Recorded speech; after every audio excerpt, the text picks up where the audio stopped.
자, 포르노그래피 중독자의 특징 12가지를 한번 살펴볼게요. 자, 첫 번째 특징은 무엇이냐면 남들도 다 그렇다고 생각을 해요.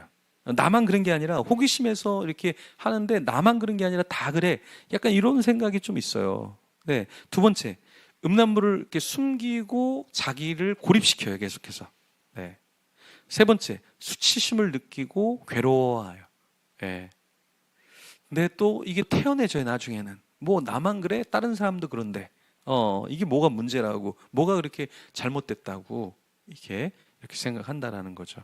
성적 학대를 경험하고 또 경험을 시켜요. 자기가 경험을 당했는데 또 다른가를 누구를 해요. 그 동성애자들도 자기들보다 더 어린 사람들을 찾아내요. 그리고 그 사람들이 중독에 걸리게끔.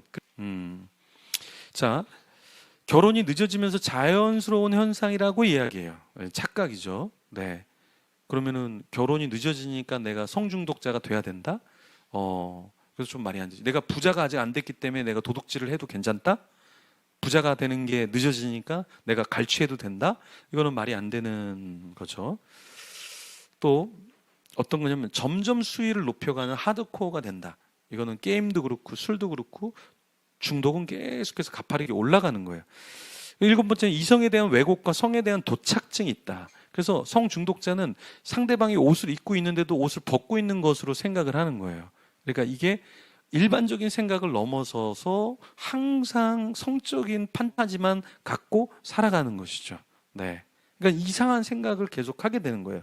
벗고 있다고 생각하고. 그다음에 여덟 번째는 음란물을 보지 않으면 무기력과 흥미가 없어지는 거예요. 중독자는 중독이 없으면 다 무기력증에 빠집니다. 게임 하던 아이는 게임 안 하면 그냥 가만히 있어요. 세상 다 잃은 것처럼 그냥 가만히 있습니다. 게임하라 그러면 막 열성적으로 하고 부모님, 어머님, 아버님은 훌륭하신 분입니다. 막 이렇게 하면서 막 흥분돼 있는데 하지 마 그러면은 그냥 세상 다 포기하는 것처럼 되는 거죠. 음란 중독자도 마찬가지다. 과도한 비용 지출, 공부와 일에 방관한다. 중독자들은 자기 일에 집중 못합니다. 자기 일에 집중 못해요. 네. 그러니까 일 중독자는 일에 집중을 하는 게 있기 때문에 그나마 다행인데, 하지만 이런 중독자들은 일과 공부, 책임 절대 지지 않는다라는 거예요. 그래서 유다서 1장 12절에 보면 중독자의 특징이 쭉 나오는데 그 중에 한 가지가 뭐냐면 자기 몸만 기르는 목자다라는 내용이 나와요. 자기 몸만 기르는 목자. 그러니까 중독자는 자기만 생각해. 그러니까 타인이 괴롭든 말든 상관없이 성추행이든 성폭행이든 타인이 중심이 아니라 나만 즐기면 된다라는 생각이 있는 거예요. 그래서 우리가 음란물 사이트를 가입하고 음란물을 보면 안 되는 게 그걸 양산하는 사람들에게 재정과 지지를 보내는 거기 때문에 이거는 공범이 될 수 있다라는 거예요. 그래서 이런 것들에 적극 지지를 해서는 안 된다. 네. 열 번째는 뭐냐면 무기력감이 생겨요. 그리고 성병에 노출된다. 여러분, 동성애자들이 성병이 없는 것 같으세요?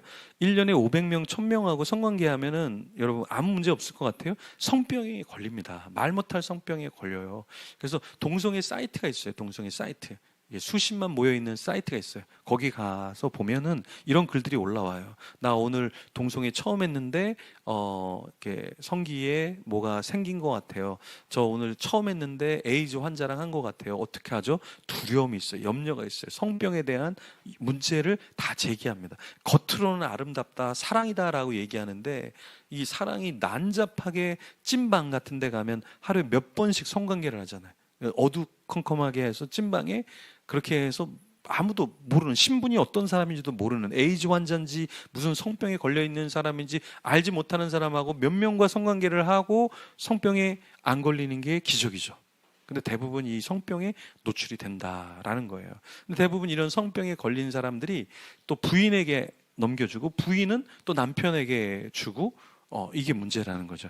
그래서 성중독자 중에 바이섹슈얼이 있어요. 남자랑도 하고 여자랑도 하고, 여자인 경우 여자랑도 하고 남자랑 하는 경우. 그래서 서로 크로스해서 또 이 성병이나 어떠한 에이즈를 퍼뜨리는 사람들이 있다라는 거예요. 그래서 이게 성적인 중독에 걸리면 성병과 무관할 수 없다라는 거예요. 그래서 부인과에 많이 다니는 사람들 보면 배우자가 성중독자가 있는 경우가 있어요. 실제로. 그래서 부인이 계속해서 성병을 앓고 있는 경우도 있다라는 거예요. 자, 그다음에 음란물과 외도. 하게 된다라는 거죠. 이 사랑하는 사람이 아니라 사랑하는 사람을 또 사귀기도 어렵고, 그러니까 더 음란물에 빠지기도 하고, 예. 사랑하는 사람이 있어도 사랑하는 사람이 아니라 음란물을 더 사랑하게 되는 거죠. 그다음에 일상생활과 성적 탐닉의 두 얼굴.